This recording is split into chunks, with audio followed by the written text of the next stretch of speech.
Hi everybody, welcome to the final lecture in this section on grammatical range and accuracy. After this lecture, you should have a solid understanding of what you need to do to score highly in grammatical range and accuracy. And in this final lecture, we're going to be looking at what to do when you reach the end of the essay, when you finish writing, and you should hopefully have a bit of time to check your work. What sort of things to check for, how to check for them, and so forth. So I often say that this is the fastest way to improve your score in task 2, because these mistakes can often be very quickly fixed and they can make a massive difference to the quality of your writing. So the importance of review time we'll look at first. Back in the lecture on timing, we looked at how long we should be spending on the essay and how long we should be spending on reviewing. Can you remember how long I suggested that we spend on reviewing and checking the work? It was 5 minutes. Seems like quite a long time, but that's because it's very important. The difference between a band 6 and a band 7, a lot of the time, are sentences like these. Now, the sentence you're about to see was actually written by one of my students during a writing correction, and this is what she wrote. However, each job have different characteristics, and the factors which people make feel content are also different. So, the mistakes in this sentence are not difficult to find. Maybe you notice them straight away as soon as they came up on the screen, and that's a good thing. That's the type of mistake that we want to look for when we're checking. So hopefully you can see that the sentence should look like this. However, each job has different characteristics, possibly a comma, and the factors which make people feel content are also different. So the subject-verb agreement was wrong and the word order was wrong, and arguably we're missing a comma as well. That can be the difference between two bands. So easily fixed, so quickly fixed. Notice we also have the same word repeated, different and different. This is the type of thing which I wouldn't really want you to focus on when checking your essay. We mentioned earlier in the course that if you struggle to find a way to paraphrase a word, if you struggle to find a synonym, then I recommend underlining that expression and coming back to it at the end if you have time. If that's the case, then fine. You can try and find another way to paraphrase it, but this sort of mistake is harder to fix. It's harder and takes longer to correct. And so I recommend not focusing your time on this type of issue. There are other things that we need to avoid focusing on when checking as well. So that's what we're going to look at here. What not to check when checking your work. Natural English. Again, this is something that's quite hard to perfect, it's quite hard to master, and it's certainly hard to fix when you're not doing it correctly. So I don't want you to focus on that. As we just mentioned, synonyms and paraphrasing, unless they're underlined and really easy to find and really easy to fix, I would avoid focusing on that. The structure of your response, it would take too long to change. How strong your arguments are, again, if they would take too long to strengthen. And tenses, mostly future anyway. They're quite hard to find and correct. And when we're talking about the future, sometimes it's quite hard to tell which future we should be in anyway. So it's not a dramatic and obvious error to make usually. As I say, these elements usually take too long to find and fix. If you think you can fix them instantly, then by all means go ahead. But otherwise accept them as they are and look for errors which you can fix very quickly.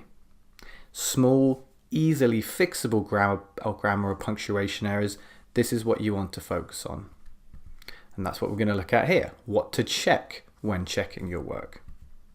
Article usage. Very easy to include an article, to cross out an article, and so forth.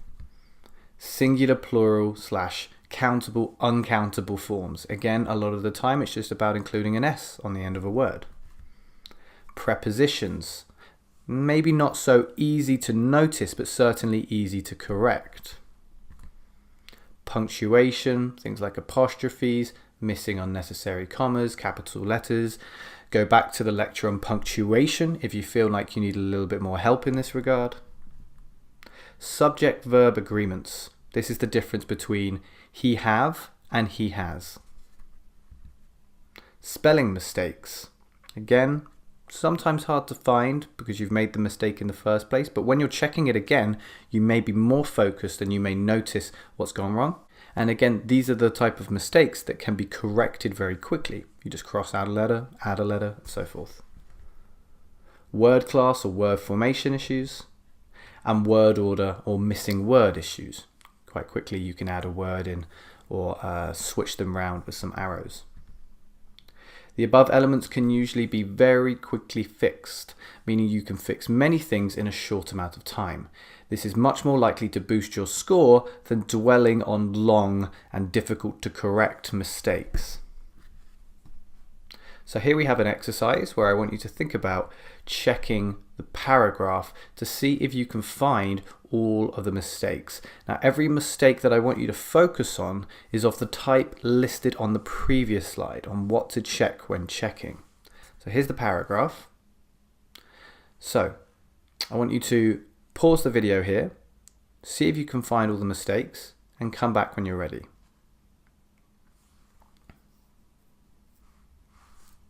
Okay, now first of all, we're going to think about what we're not focusing on, what we're not checking. Notice what is not being checked. Some of the language here is not very natural English. Things like break the relationship. It's not very natural. We've got some repetition at times, but again, this is hard to find and harder to correct, harder to sort, so we're not going to focus on that either. Arguably, the paragraph could be a little bit stronger. It could be a little bit better structured, but we're not going to focus on these things because they take too long to correct. But now we can think about what is being checked and see if you have the same. Okay, so let's have a look. Here you can see what we have corrected in all of the, and it's all color coded back to the previous types of corrections we want to focus on. So on the one hand, comma. We always need a comma after a cohesive device like this one. Those who believe teenage conflict is damaging would argue that it can break the relationship between parents and children.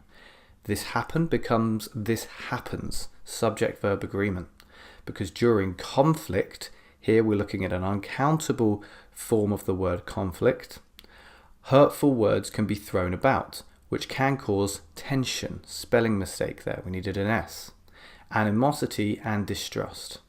For example, if adolescents want to get tattoos, we were missing a word here, so we needed the to. Most parents would not agree with this. Preposition was incorrect.